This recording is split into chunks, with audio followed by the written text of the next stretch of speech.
Bonsoir, Jean-Baptiste Rivoire, vous êtes journaliste d'investigation à Canal+. Vous êtes aussi élu du personnel à Canal+ depuis quelques années parce que vous en avez éprouvé le besoin. Alors on vous connaît déjà parce que vous êtes venu sur le plateau de Mediapart pour parler notamment de la censure dont vous aviez été victime au moment de reportage sur le Crédit Mutuel, qui avait que Vincent Bolloré, nouvel actionnaire de Canal+, avait obligé de déprogrammer. Alors au moment où on se parle, Vincent Bolloré est toujours dans le bureau du juge d'instruction. On ne sait pas ce qu'après après près de 30 heures de garde à vue au tribunal de Nanterre, on ne sait pas ce qui se passe exactement.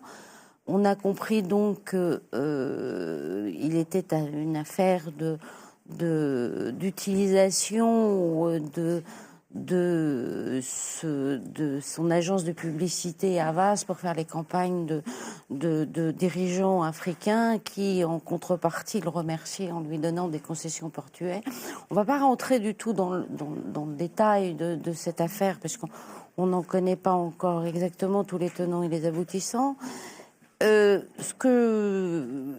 C'est quand même l'illustration, si je veux dire maximum, de ce qu'on a souvent dénoncé, c'est-à-dire d'un capitalisme qui met la main sur les médias, dont ce n'est pas le métier, pour en faire un organe d'influence et de choses. Et ce qui se passe avec Havas, on a le sentiment aussi que ça se passe avec Canal+, et encore plus avec Canal Afrique, si j'ai bien compris. Alors, est-ce que vous pouvez nous raconter comment Vincent Bolloré utilise Canal+ et Canal Afrique pour faire ses affaires, si je puis dire? Alors, c'est compliqué à résumer en quelques mots, mais en gros, Canal+, est une chaîne de télévision nationale qui est régie par la loi de 86 sur l'audiovisuel, renforcée par la loi Bloch. Et cette loi a un principe absolument fondamental qui dit notamment que les intérêts d'un actionnaire ne doivent pas pouvoir venir entraver la liberté et l'indépendance éditoriale du média. Heureusement, parce que sinon, il n'y aurait plus aucune liberté d'information en France. Sauf que ce qu'on vit, nous, à Canal+, depuis 2015, c'est qu'un actionnaire a pris le pouvoir chez Vivendi et donc contrôle Canal+.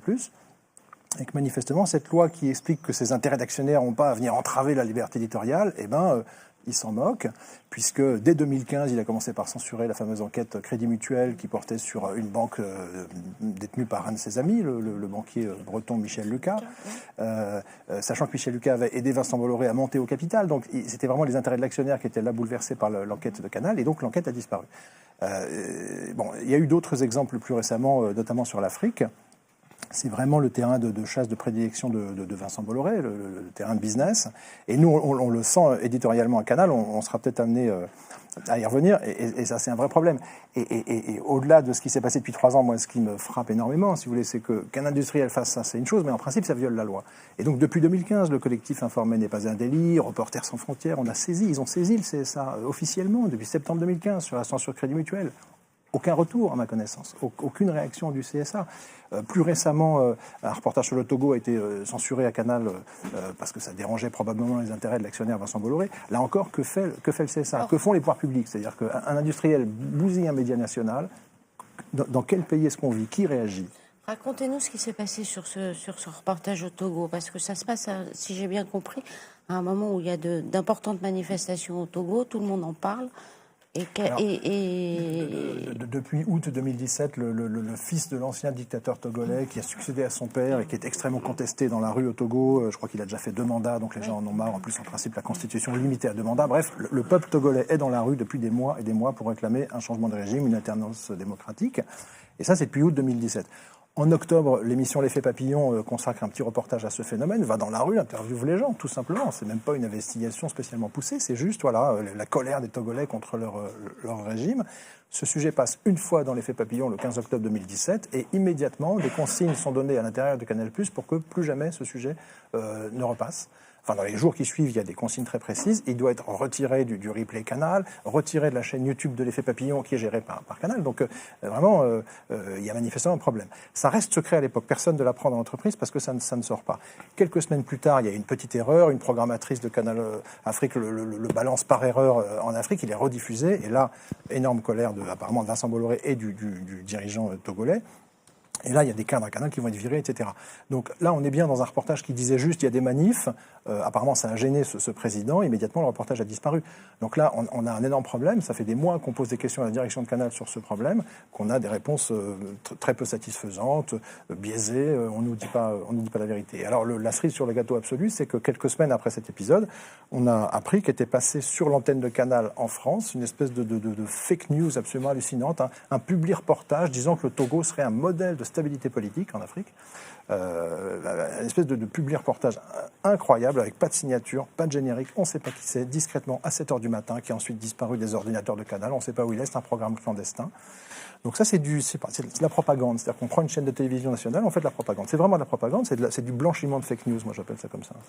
Alors, vous avez fait allusion dans notre conversation à un moment à un comité d'entreprise au mois de novembre où il y a un responsable de Canal+, Franck Cadoré, si j'ai bien compris, qui vous dit quand on veut faire du business avec un chef, avec des chefs africains, eh bien, ce n'est pas très adroit de les critiquer en même temps. C'est-à-dire que ce qui s'est passé, c'est que suite à la censure du sujet Togo, un certain nombre de représentants du personnel ont interpellé la direction en disant mais enfin, qu'est-ce que c'est que ça? Ce sujet a été validé par la direction de Canal, il est passé une fois à l'antenne, puis il a disparu, et quelqu'un qui l'a rediffusé sans faire exprès se retrouve licencié. Il y a même eu le numéro 2 de Canal Afrique qui a été écarté. Donc à partir de ce moment-là, dès novembre, les élus du personnel interrogent la direction en disant mais, où sont les règles, où est la déontologie de l'entreprise, où est le respect de la loi de 86 avec que l'actionnaire ne peut pas entraver la liberté éditoriale.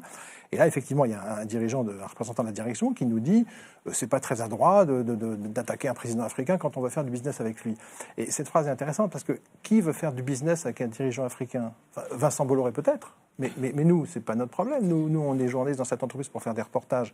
Donc, mais le problème remonte à 2015 avec l'enquête Crédit Mutuel où la direction a officiellement déclaré en septembre 2015 qu'il fallait éviter les attaques frontales ou polémiques contre les partenaires actuels ou futurs. Mais partenaires de qui, là encore? C'est-à-dire que nous, on n'arrête pas de demander, mais alors, attendez, qui doit-on pas attaquer? En plus, moi, je ne suis pas un attaquant, moi, je ne suis pas un guerrier, je ne suis pas un militaire, moi, je suis un journaliste, donc on fait des enquêtes. Il ne faudrait pas attaquer les partenaires futurs de qui? De M. Bolloré, mais qui sont-ils? On demande, on n'a pas de liste. Donc, ce que ça veut dire, ça veut dire, moi, l'actionnaire, à chaque instant, j'ai le pouvoir de vie ou de mort sur n'importe quelle enquête, à n'importe quel moment, quand je veux.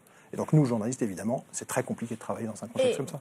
Que Vincent Bolloré donne ses ordres, c'est déjà très surprenant, de tels ordres, mais ce qui est encore plus surprenant, c'est que les responsables de la chaîne semblent être d'accord avec ça. Mais ils sont vraiment d'accord avec... Les responsables de la chaîne, ils ne sont plus là. Ils ont été évacués en 2015. Donc après, il y a des nouvelles personnes qui sont arrivées. Alors, responsables de la chaîne, oui, dans leur titre officiel, oui.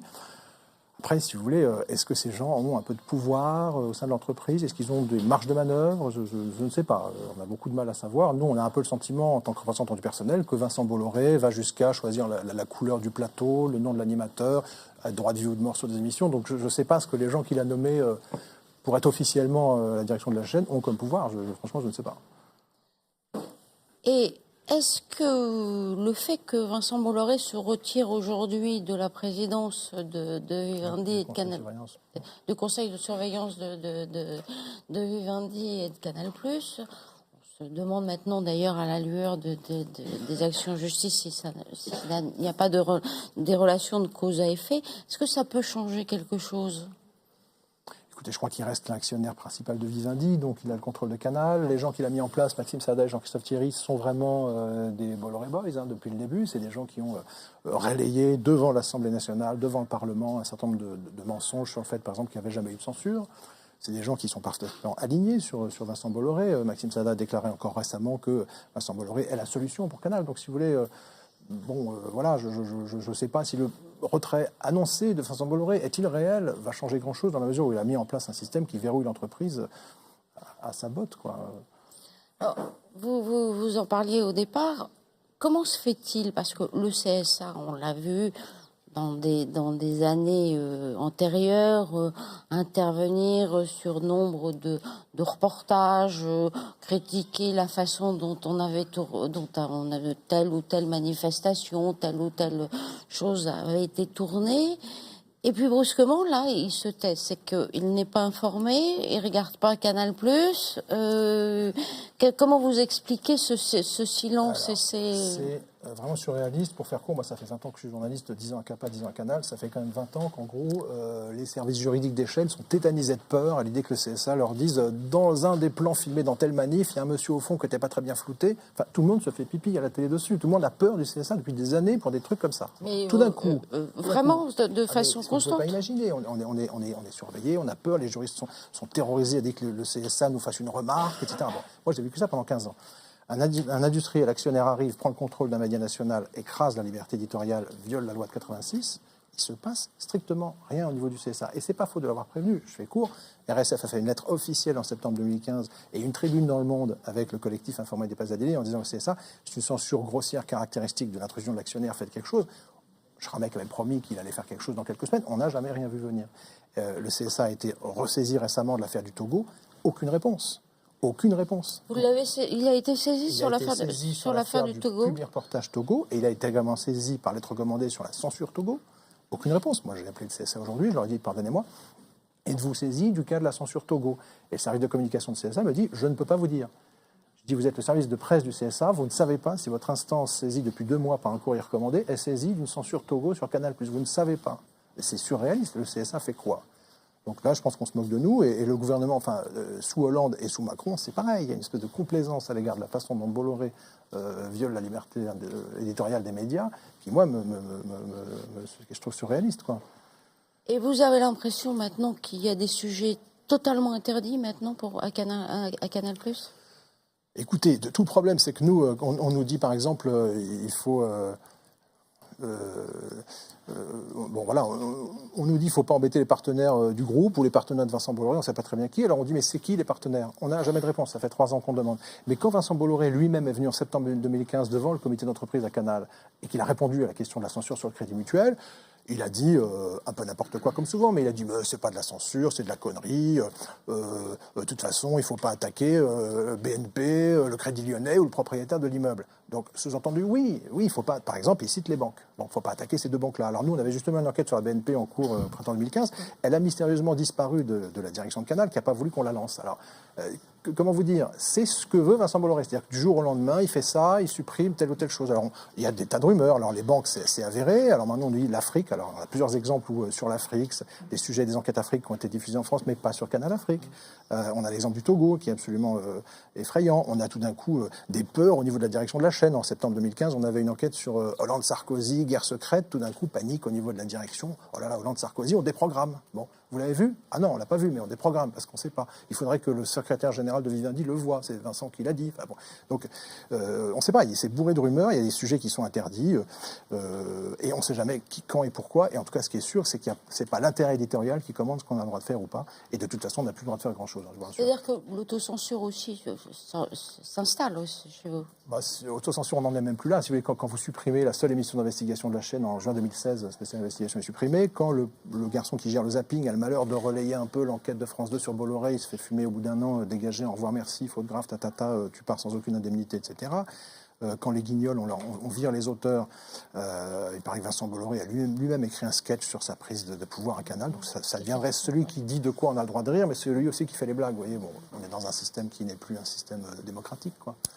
Alors, on vient de me prévenir, là, en faisant des grands signes partout, Vincent Bolloré vient d'être mis en examen pour corruption et trafic.